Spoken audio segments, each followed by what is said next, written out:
ये पाकिस्तान गोट टैलेंट में क्या हो रहा है? इस वीक की परफॉर्मेंसेस देखो जरा।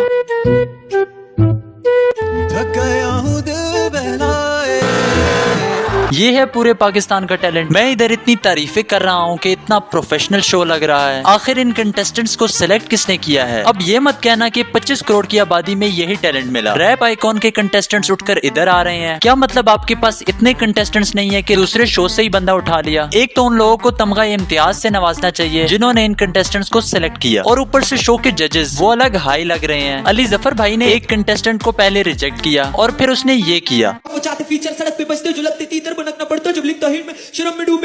और फिर उसको इस परफॉर्मेंस की बेस पर सेलेक्ट भी कर दिया। क्या हो गया है अली भाई, इतना स्टैंडर्ड गिरा दिया आपने। ऐसे तो मुझे भी जाना चाहिए था इस शो में, कम से कम इनसे तो अच्छा ही कर लेता। और ये जजेस ने 8 शोज एक ही कपड़ों में निकाल दिए। भाई क्या हो गया है? लगता है सारा बजट जजेस को हायर करने में ही लगा दिया और अब कपड़ों के लिए बजट बचा ही नहीं है। अगर एक ही कपड़े पहने हैं तो इसका मतलब एक ही दिन एक ही गो में ये सब शूट किया है। लेकिन 8 शो में अगर पर शो 5 कंटेस्टेंट्स हैं तो इसका मतलब 40 कंटेस्टेंट्स का ऑडिशन एक ही दिन में ले लिया। नहीं भाई, ऐसी स्ट्रगल और मजदूरी तो इन्होंने स्ट्रगलिंग डेज में भी नहीं की होगी जैसी जियो वाले करवा रहे हैं। खैर अब तो गंद कर दिया है, अब क्या हो सकता है। और इसी दौरान ताबिश हाशमी ने भी जो अपने फैंस के साथ मजाक किया है, लोग तो सदमे में चले गए थे। और लोगों को सदमे में जाना बनता भी था क्योंकि और कोई ढंग का एंटरटेनमेंट शो है ही नहीं। ये इमरान अशरफ का शो जिस पर मोहब्बत पर बात शुरू होती है और एक तरफा मोहब्बत पर खत्म हो जाती है, और लोगों का अटेंशन स्पैन पहले ही कम हुआ है, ऊपर से ये 0.5x की स्पीड में बोल रहे होते हैं। इसके अलावा फिर निदाबाजी का शो है जो शो कम और गेट टुगेदर ज्यादा लग रहा होता है। ऐसे लगता है कोई दोस्तों की महफिल चल रही है। और ये पाकिस्तानी फिल्म मेकर से मेरा एक सवाल है, ये मूवीज किस लिए बनाई जाती है? ताकि लोग देखें, है ना? तो ये गलती से गिनी चुनी मूवीज जो बना दी हैं आपने, इनको क्या मार्स पर जाकर चलाओगे? ये ओटीटी के दौर में क्या सारी जिंदगी मूवी थिएटर्स में चलाते रहोगे? बिलाल लाशारी ने इतनी कमाल मूवी बनाई है लेकिन 3 साल से वो सिर्फ थिएटर्स में ही चल रही है। भाई किसी ओटीटी को बेच दो, जितना थिएटर से कमाना चाहते हो उससे ज्यादा ही कमा लोगे। और बहुत सारी ऐसी मूवीज भी हैं जो कहीं भी अवेलेबल नहीं है, मतलब ना ही वो थिएटर्स में चल रही हैं ना किसी ओटीटी पर अवेलेबल है, बिल्कुल ही गायब है दुनिया से। पता है वो मूवीज कहाँ हैं? वो इन मूवीज के प्रोड्यूसर्स या जो भी इन मूवीज को ऑन करते हैं उनकी पर्सनल यूएसबी में पड़ी हुई हैं। पता नहीं क्या माइंडसेट है इनका, ऐसे छुपा कर रखी है जैसे ब्लू फिल्म हो। खैर पाकिस्तान गोट टैलेंट में टैलेंट नहीं मिल रहा, टीवी शोज में एंटरटेनमेंट ढूंढना मुश्किल है, और पाकिस्तानी मूवीज वो तो बिल्कुल गायब है। बस आज के लिए इतना ही, मिलते हैं अगले एपिसोड में।